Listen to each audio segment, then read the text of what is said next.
आज election commission of Pakistan के सामने उस केस की समाअत हुई जिसके अंदर ऑब्जेक्शंस फाइल की गई हैं 14 लोगों से कि हम इलेक्शन जो कराए थे पीटीआई के उनको कलअदम करार दिया जाए। 14 जो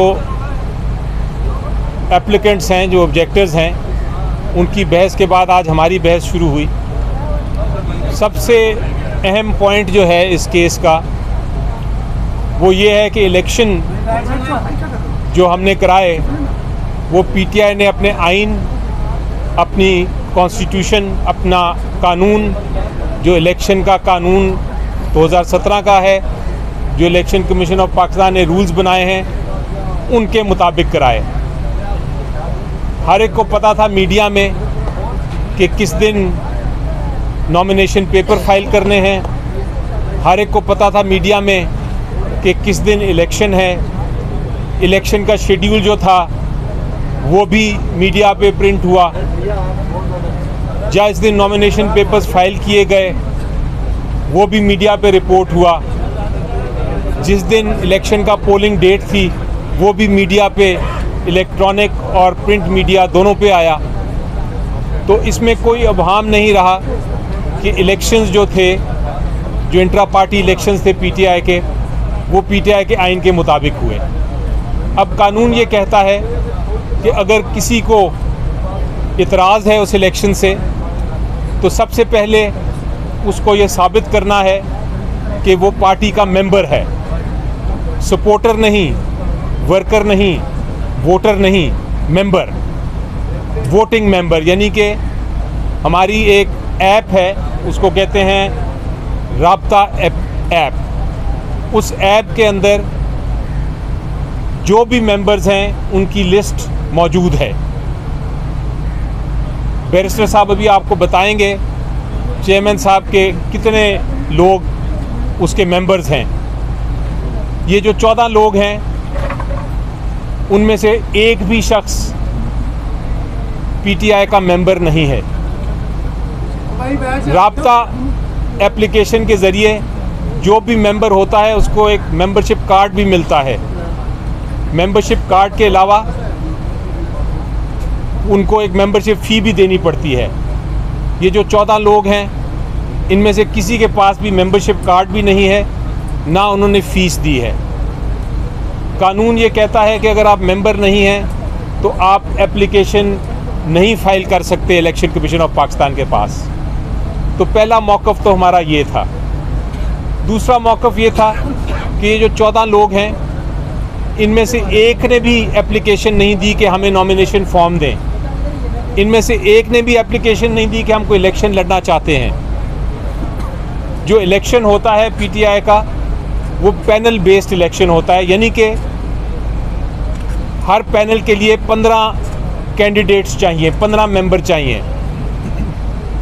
इनमें से 14 में से किसी ने भी नहीं कहा कि हम ये 15 मेंबर लेके आए थे।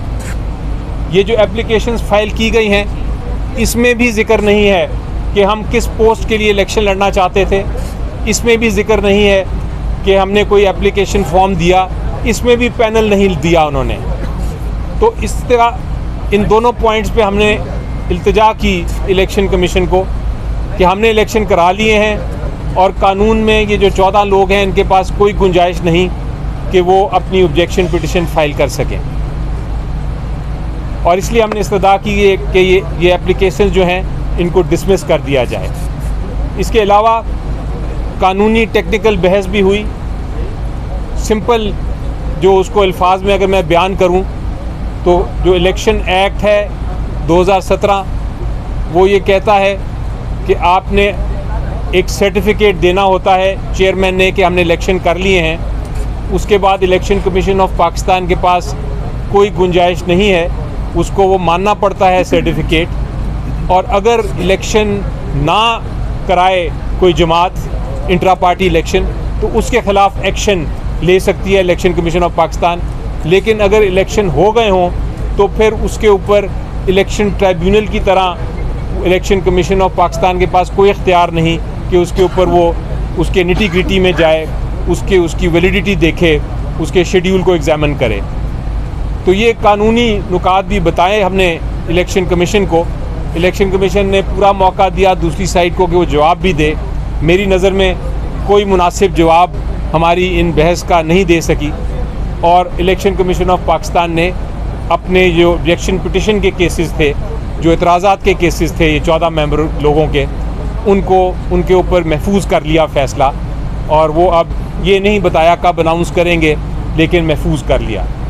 अब आया दूसरी बात जो बड़ी हैरान कुन और परेशान कुन बात है, और वो ये कि इलेक्शन कमीशन ऑफ पाकिस्तान ने अज़ खुद भी एक हमें नोटिस दिया था और कहा था कि आप इलेक्शन कमीशन ऑफ पाकिस्तान के इतराज़ात जो हैं, हमें इतराज़ात हैं कुछ, हमारे इतराज़ात भी उनका जवाब दें। वो किस किस्म के इतराज़ात थे कि जो सर्टिफिकेट फ़ाइल किया है उसमें साइन जो है चेयरमैन साहब का वो दाएं के बजाय बाएं साइड पे होना चाहिए। उसमें इस किस्म के इतराज़ात थे कि एक कागज़ आपने बड़ा लगाया, वो नज़र नहीं आ रहा, वो डिम है, उसकी बेहतर कॉपी दें। इस किस्म के इतराज़ात थे और एक दो और कोई कानूनी इतराज़ात थे। तो वो जो बाकी सारे इतराज़ात थे उनका हमने जवाब दे दिया और सिर्फ़ 2 या 3 कानूनी नुकात थे जिसके ऊपर इलेक्शन कमीशन ऑफ पाकिस्तान ने समाअत करनी थी। लेकिन आज जब वो जो 14 लोगों की समाअत ख़त्म हुई तो हमें एक कागज़ दिया गया कि जनाब कोई 40 से ज़्यादा सवालात हैं जिनके आपने जवाब देने हैं। वो जब मैंने देखे सवालात तो मुझे मेरे दिमाग में डाउट आ गया, अभाम आ गया कि ये इलेक्शन कमीशन ऑफ पाकिस्तान से क्या हो रहा है। 3 इश्यूज़ को 40 से ज़्यादा सवालात में तब्दील कर दिया गया। तो मैंने ये एतराज़ उठाया इलेक्शन कमीशन ऑफ पाकिस्तान के सामने और मैंने ये भी पूछा कि आपने 40 सवाल, आपने कहा कि इंट्रा पार्टी इलेक्शन कराएं, हमने इंट्रा पार्टी इलेक्शन करा दिए। आपने कहा 20 दिन में कराएं, हमने 20 दिन में करा दिए। आपने कहा अपने 2019 के आइन के मुताबिक कराएं, हमने वो भी करा दिया। हमने इस खदशे से कि इमरान खान साहब को आप नाअहल ना कर दें एज ए चेयरमैन, हमने उनको कहा कि इलेक्शन ही ना लड़ें। वो हमने सारे कागजात जो कानून के मुताबिक इलेक्शन कमीशन को चाहिए थे वो भी कर दिए। लेकिन फिर भी इलेक्शन कमीशन हमसे पूछ रहा है कि जनाब आप उस दिन जिस दिन इलेक्शन हुआ आप खड़े हुए थे कि बैठे हुए थे, आपने पानी पिया, आपने खाना खाया। इस किस्म के सवालात जब आना शुरू हो जाएं तो मुझे मजबूरन पूछना पड़ा इलेक्शन कमीशन से कि क्या आपने ऐसे सवालात PMLN से भी किए, क्या आपने ऐसे सवालात पाकिस्तान पीपल्स पार्टी से भी किए, क्या आपने ऐसे सवालात बाकी जो जमातें हैं उनसे भी किए जिन्होंने इंट्रा पार्टी इलेक्शन किए, या आप ये 40 सवाल सिर्फ PTI के लिए लेके आए हैं। इसका कोई जवाब उनके पास तैयार नहीं था जो उनके इलेक्शन कमीशन के रिप्रेजेंटेटिव्स थे। लेकिन जो इलेक्शन कमीशन ने हमें कहा कि आप इस पे एप्लीकेशन दें तो हम इसका फिर प्रॉपर जवाब मांगेंगे अपने रिप्रेजेंटेटिव से। तो ये पोजीशन है। इन द मीन टाइम हमारे पास कल की बहस के लिए अब केस फिक्स हुआ है। हम इन 40 सवालों का भी जवाब देंगे और इन 40 सवाल जो हैं उनका जवाब ओरली भी देंगे, ज़ुबानी भी बहस करेंगे इंशाल्लाह। आप